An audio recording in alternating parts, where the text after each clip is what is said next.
Hello, ladies and gentlemen. It's a chess show on Pod TV. My name is Sasha Starr, and our distinguished guest today is Professor Ken Regan. Welcome to the show, Ken. Yep. Thank you very much for having me on. It's been a while. That's our Yeah, it's schedule great to have you, time. Ken. And let's talk about the latest chess news and see a couple of games because a lot of things are Yes. Well, happening. And sad news today, of course, once, yes, is that Magnus Carlsen's mother passed away after a long illness. unfortunately, that's a sad news, and that's why he's not playing, unfortunately. Exactly. Yes. So there have been lots of condolence messages about that. Yes, And we extend our condolences as well, of course. of course, yes. World champion in this moment. Glad to have my own mother. She's a fan. So she'll be glad to see a new show. And yes, so the main thing though of the past 2 weeks has been the return of top level round robin tournaments. I guess the previous one was Norway Chess, and these are part of the Grand Chess Tour. The and right now at the moment they're playing the Super United Rapid and Blitz in Croatia, 5-day event, 3 days of Rapid, 2 days of Blitz, the one that Carlsen could not play in. But earlier this month, they played classical chess spanning June and July. So that's the Grand Chess Tour Super Bet Romania. And I had some mixed feelings about that tournament because of the 45 classical games, only 7 were decisive. Unfortunately. Yeah. So I'm going to share just a window at the moment. Okay. So the only 7 games were decisive, which by what mathematicians call the pigeonhole principle means that at least 2 of the 9 rounds had all 5 games drawn, and in fact there were 4 such rounds. But the first round had 2 decisive games, and one of them was Fabiano Caruana playing black against the new generation avant-garde Alireza Firouzja. The other game that I've teed up to show is Caruana's win over Dharmaraja Gukesh in the playoff. So this tournament, with so few decisive games, ended with a 4-way tie for first on 5 out of 9, and those players played a playoff, and Caruana won all 3 of his games. So here, however, we're going to see classical chess where, at least to judge from the draw percentage in the tournament, there was an incentive to play carefully. Okay. Well, actually, you are seeing the screen with the board, right? Yes. Okay. So one thing to notice is that, in fact, in the eval window showing in the chess.com, white was, in fact, significantly better for a lot of the game. So maybe black didn't play so carefully after all. And in fact, what black did was play openings an opening that I was notoriously known for. And unfortunately, I often met the fate that could have befallen black with more accurate play by Firouzja. Other thing about this tournament is instead of the FIDE standard time control of 90 minutes for 40 moves and then 30 minutes after turn 40 with the 30-second increment, this gave you the 2 hours up front to allocate as you like among all of the moves, and the 30-second increment. So same time budget to turn 60, but more time up front, which, however, could cause greater time pressure at the end of games. So here's Caruana playing b6 early on, Queen's Fianchetto defense. So I was known to play that. And also, it's really funny, actually. I have always thought that it was bad for black to play bishop b7 before e6 in this position because white could play d5, shutting the bishop off. But and then in positions like this, the bishop would rather go to a6. However, in fact, black can play e6, and white cannot reinforce the center. So that's interesting. Maybe that's why I. And what about f3 and followed by e4? Would that be Yeah, possible? that's a definite way to play. Sure. and it's but the computer judges that this gives the initiative over to black because of white's bishop being on f4. So after the capture and black captures with the knight, you can't gain time with e4 because the bishop is hanging. So again, tactics play their role. But wait a sec, after knight d5, bishop d2, for example, I still can proceed with... I would play d2, bishop d2. d2, okay. All right. So, but then I think something's gone wrong for white. And well, black is still playing e5 in this position. So on e4 and e4. Well, e4, knight f6. Yeah, let's see. Obviously, people go over these positions with computers nowadays, so we might as well do the same. Yeah, okay. I just don't trust white's position. White doesn't have any development. So. Yeah, that's true. And if you capture, black is going to like queen d4, right? Or something. Oh, yeah, this is fun. Oh yeah, this is just a lot of fun. Yeah, that's quite unpleasant. That's right, unpleasant. There was a game like this in the World Senior Team this morning where John Nunn won on first board in 15 moves, completely destroying the opponent's king in the center with some sacrifices. So anyway. So my idea f3 and e4, it's a caveman chess. Right. But it's so if white already had a knight on c3 instead of bishop on f4, then what I was saying would be valid.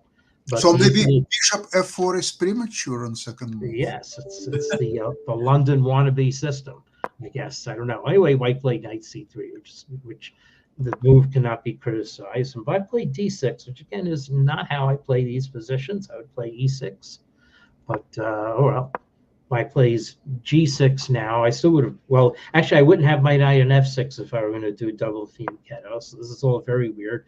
So now white plays d5, move that I fear in this kind of position. But Kara just says, okay, I don't care about my light square bishop being buried. I'll just develop the dark square bishop.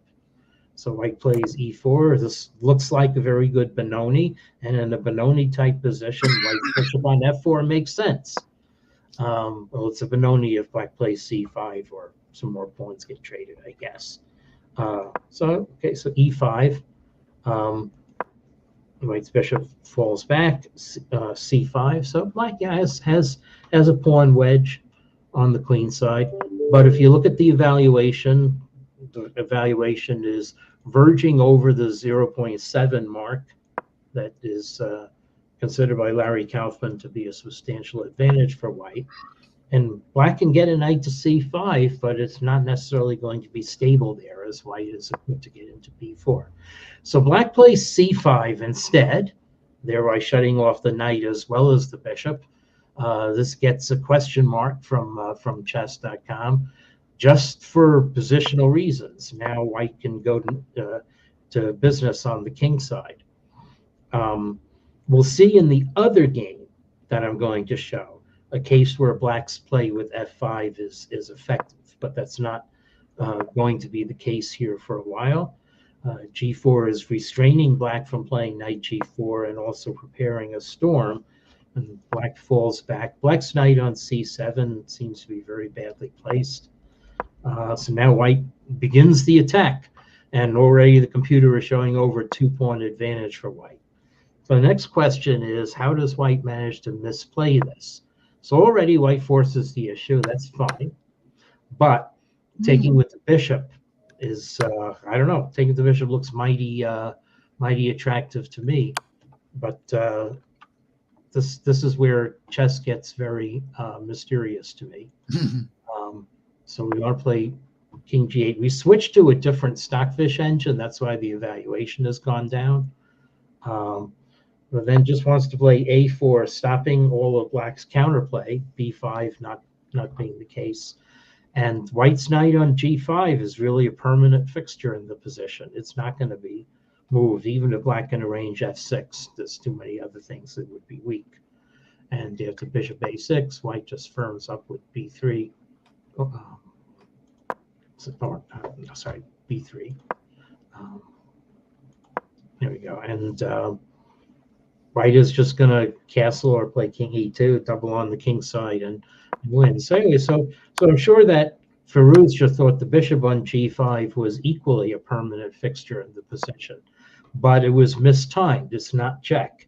It allows black one gasp of counterplay. Okay, so anyway, so Firouzja says, ignore the counterplay. I'm going to make you even if I can't castle.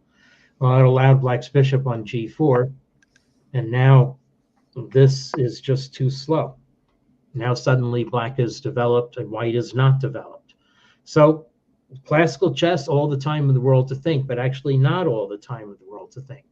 So if you look at the clock times, Firouzja was already down to 14 minutes at this point.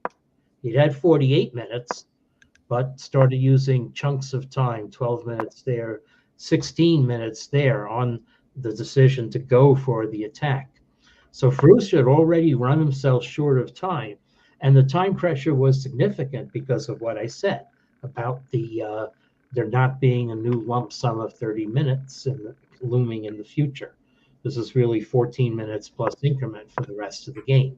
So Firouzja calculated this extremely complicated sacrifice, but in fact, objectively, it's just a fizzle. Okay, so objectively, black is equalizing, and this is a very nice move. Black is going to repel white on the H file with his own rook opposing white's rook. So knight f5 looks really strong, but in fact, there's no mate on the H file because black's rook on is on H8. So white falls back, and white is still equal in this position, but the character of the position has changed. Now the character is about the fact that black has executed 2 pawn breaks and white has none. Okay, so black evicts the last attacker and makes a cubbyhole for the king, and black decides to, rather than play bishop, he takes c4. Yeah, and black has extra pawn, the way I see it. Yes, that's right. Yeah, there's also an extra pawn. We could make it 2 pawns here, and that's apparently allows white to castle, and then maybe the king side is a feature again. Well, but I don't know. B takes c4 looks fine for black. So instead b4. Okay. So now basically what black has done is shut white's pieces out of play. Now maybe this is where experience in chess comes in.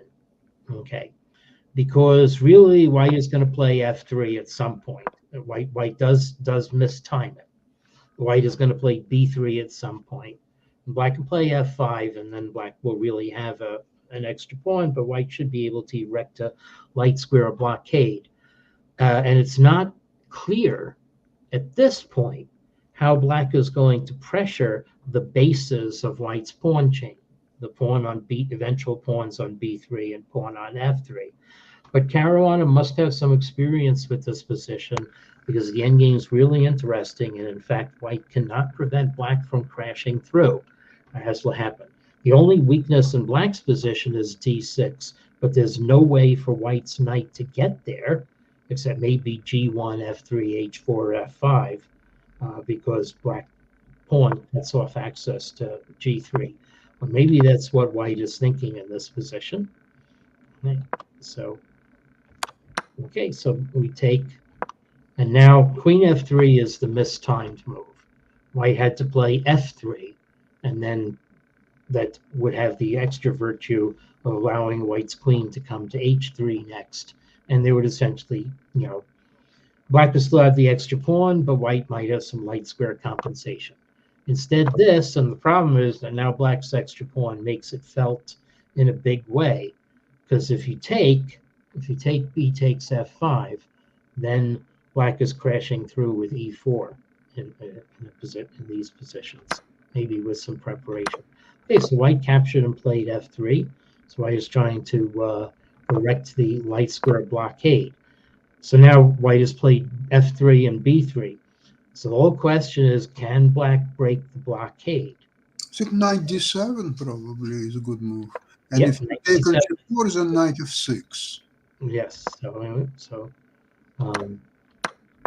Okay, so knight is coming into f6, but here is white's all-purpose defender.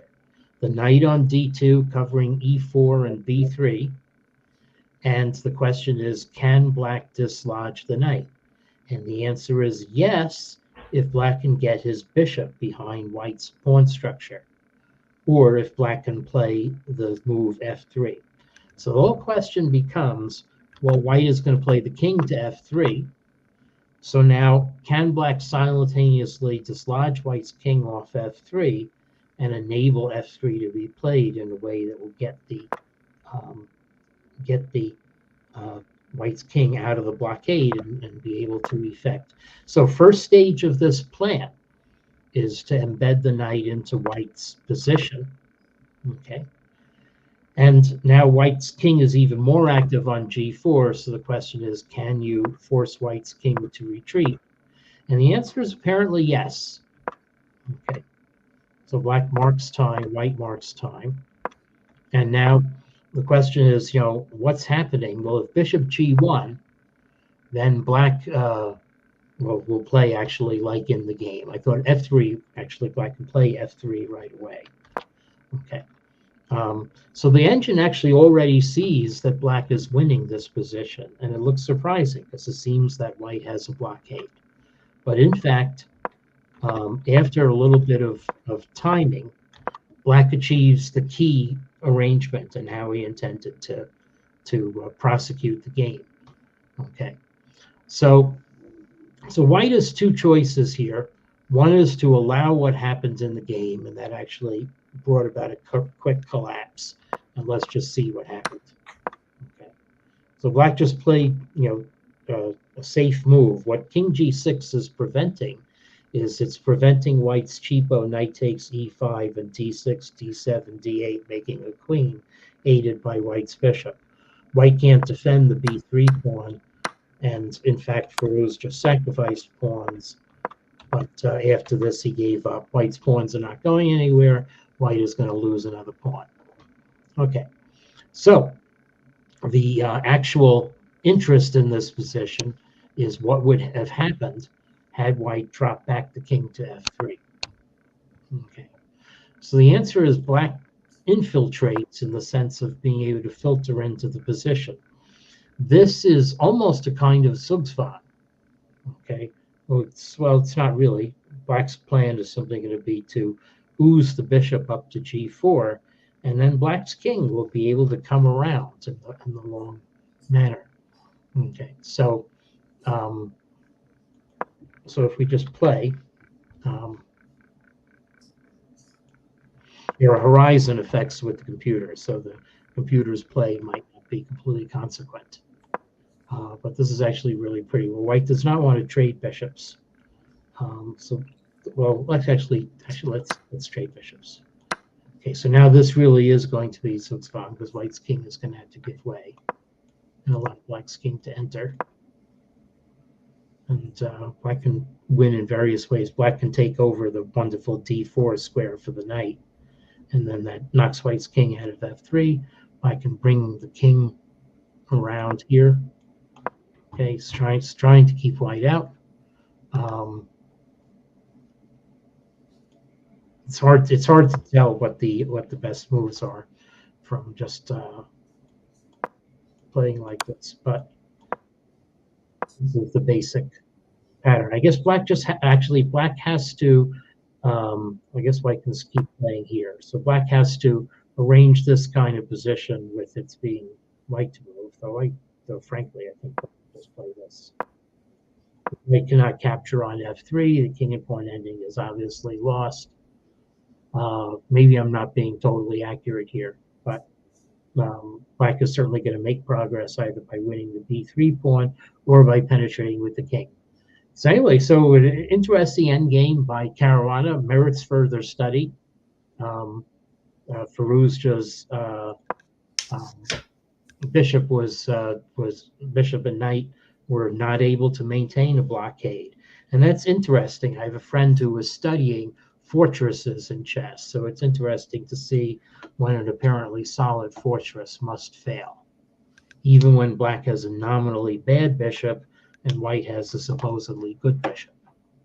Yeah, I remember the good example of fortress chess is, I think it was sixth game of the match, Magnus Carlsen Nepomniachtchi, when it was long ending, and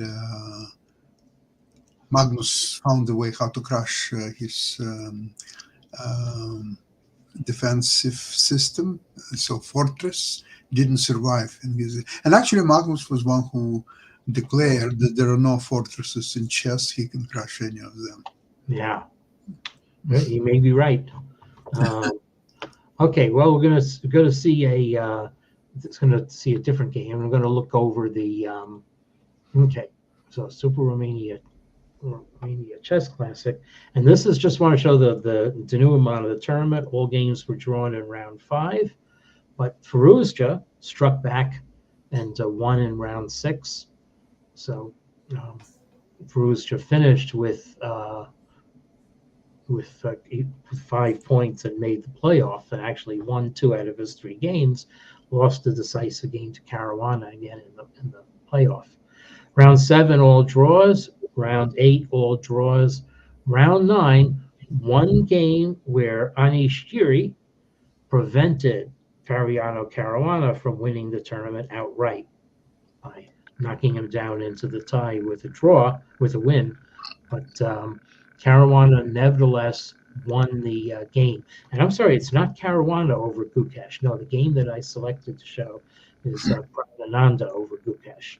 Sorry, there is this game by Fabi over Gukesh as well. Well, I'll show that actually. Okay. I'm sorry, I confused 2 games as to which I want to show, but I'll show both fairly quickly. So this was a rapid played with 10 minutes plus 5 second increment. So fairly fast-paced rapid tie-break games. Allowing 15 minutes to turn 60. And so again, Caruana is playing openings I used to play, except I'm much happier with this one. I'm quite happy with black not having fianchetto, the dark squared bishop, having a target on e5 that I can attack. And this is anyway going to be a quite normal hedgehog position. So not one of my openings. Usually more often happens with black. There's nothing wrong with the classic hedgehog. You can play your moves really quickly, so it's good for rapid. Black is not close to breaking through, and in fact black is not even able, judges himself, not even able to get a pawn to f5. So already, even though white does not have a piece beyond the 3rd rank, the computer is judging a fairly substantial 2/3 of a pawn advantage to white. And so that's white could have struck with the d4 break, but instead white contents himself with putting his pieces on good squares. This is wonderful. Okay, so white doesn't have an advantage according to the computer, but white has achieved some aims and has all these nice squares for the pieces. And this maybe was misjudged by black. We have 2 bishops against 2 knights. And black is able to come into the 7th rank, but there's nothing doing with that. And this is just a really nice build-up. The computer already says white has had 2 pawns, black being in real trouble. And black really cannot resist what white is going to do. White is eventually going to take over its squares. Okay, so already one problem with black's position is the rook cannot defend the d-file. Okay, so that let black into the game.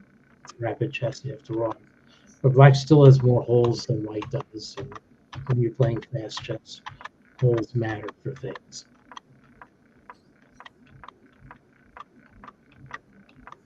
So I'll play quickly through this.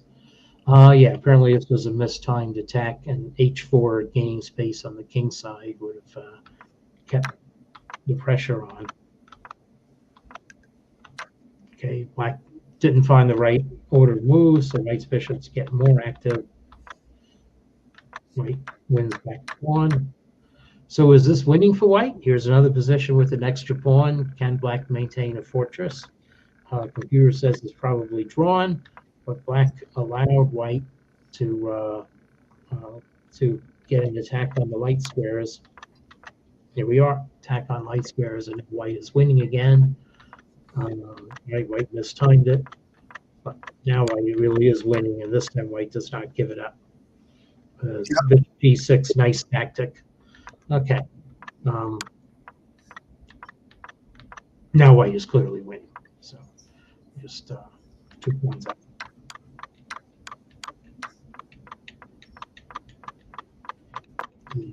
There are more moves only because it's fast chess. People down to playing on the increments, and black resigned. Okay, so that's Caruana's win over Gukesh as advertised. But the last game I'll show, because of the interesting opening play and some positional ideas that people, is actually Praggnanandha's win over Gukesh with the black pieces. Okay, so so this is early, so without bringing out the bishop, white plays in these very common, quiet, slow build-up gioco piano things. But here, white plays a little more maybe in the spirit of the Vienna game by accelerated fianchetto of the bishop. The question is, however, though, is can black do something active to take advantage of white's slow play? The computer already says black is equalized, but I think the computer isn't really telling the story here. Now, lesson number 1, pushing rook's pawns to a4 can be effective in positions like this. So black actually has a fair amount of space. Maybe the a pawn would become weak in some position, but no, black has a fairly well-developed queenside initiative, game still equal.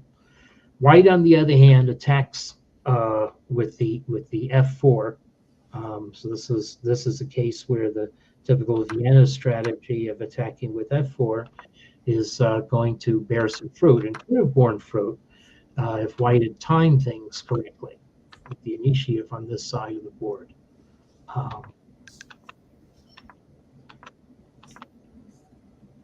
Okay, so okay, so we're playing strategic chess. Okay, so now the question is, are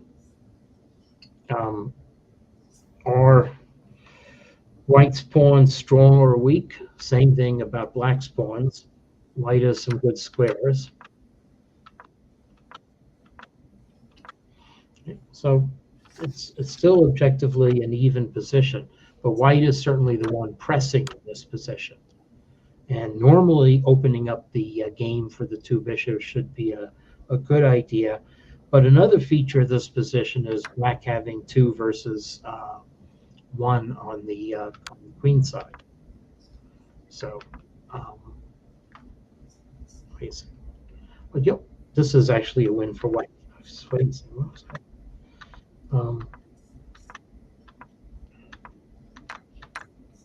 Okay, so even though the computer says black can equalize, in fact, these positions are very difficult to hold for black, because white has more tactical possibilities, and we're going to see a very nice tactic now. Okay. So the nice tactic, what black didn't perceive in this position, is that when white pushes a pawn to b7 and black plays king c7, white will have d6 check, protecting the pawn on b7. So whether players see this is unclear. Now, they were down to just seconds in this rapid play. So the win for white is to play this. Okay. And then to play d6 check. And now you can bring up your king. And eventually what you will do is, you have to time this right. Well, let's see. I guess actually it's saying king a7 is a draw here. Let's see. Okay, so I actually do have to time it right. This is more subtle than I thought when I was looking at this game. So you have to play this move first, so that if king c7, then you can play king c5. Wow, okay, this is more subtle than when I was looking at this. And as you notice, the computer lines are gyrating rapidly. So this actually will reward a much more careful analysis than I put in before the game. Okay, so this is anyway the motif, but white did not see it in this position. So black could have brought the bishop around to defend the other way. But black actually pushed the pawns. So now we get this motif. And now the problem is that black does not have a way to advance on the queen side. Even if you capture the pawns are ragged. So they're able to time this and win before black came out. Okay, so anyway, let me just see. All right, so those are the games that I prepared, except that I must confess, I was looking at, oh, okay, wait. Okay, so, I was looking at, yes, okay. So I'm sorry, I was intending to present Caruana's win over Praggnanandhaa. So let me just play the first 16 moves of this, if that's okay. Sure. Yep. Go ahead. So sorry, I got my preparation crossed in this. So sorry. The last point I was meaning to make was actually Caruana's win in the last round. He needed to win, but Firouzja was also in contention in this tie-break playoff. So again, 10 minutes plus 5-second increment. So white is playing a stonewall formation with the bishop on g5 inside the pawns, and white gets rid of the nominally bad bishop. However, black has a little bit more in the center, and white can't just stick a piece on e5 because it might be driven away. But bishop f6 may be not the right way to do it. Now that sticking a piece on e5 is effective, and this should be good for white. Okay, because white has the square f4. So I would say already something has strategically gone wrong for black. And black has a questionable bishop. White is a good knight. It just needs to get to better squares such as f4, and that'll take some time. However, so we're going to f4, and this now is where both players make a fundamental mistake in the position.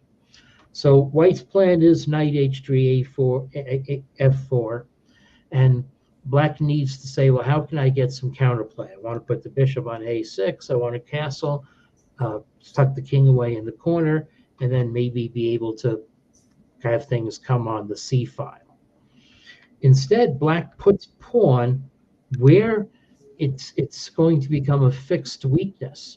But in order to make it a fixed weakness, white has to judge either to play h4 and fix the pawn, or to play rook f4 and overpower the h4 square so that black cannot put a piece on it.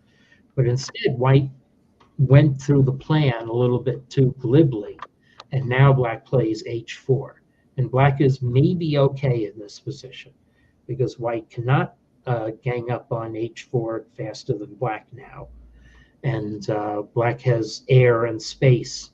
So furthering with what I did in the previous game where black played a4, it's a good idea, especially in closed positions like this, to push the pawn to the fourth or fifth rank forward, supported by a rook. So now Caruana's position, I would judge, is fundamentally okay. And now white sort of makes an attempt to break through, but underestimates black's counterplay. And I'll abbreviate just by saying that white was equal for a lot, but in a rapid chess, a lot of bad things are going to happen. And if you underestimate black's play on the queen side, bad things happen. White lost the b pawn in the game. So, okay. All right, so that was some the notable ideas that I found in looking over the play last week's Superbet Romania Chess Classic and the Rapid Playoff. Ken, thank you so much for the games that you've shown, and I hope I'll see you soon again. And we'll wish everybody Happy travels to Montreal. holidays, Say hi to travels, people at the Canadian Open. and have a great weekend, everybody. Thank you. Yep. Bye-bye. Bye-bye. See you.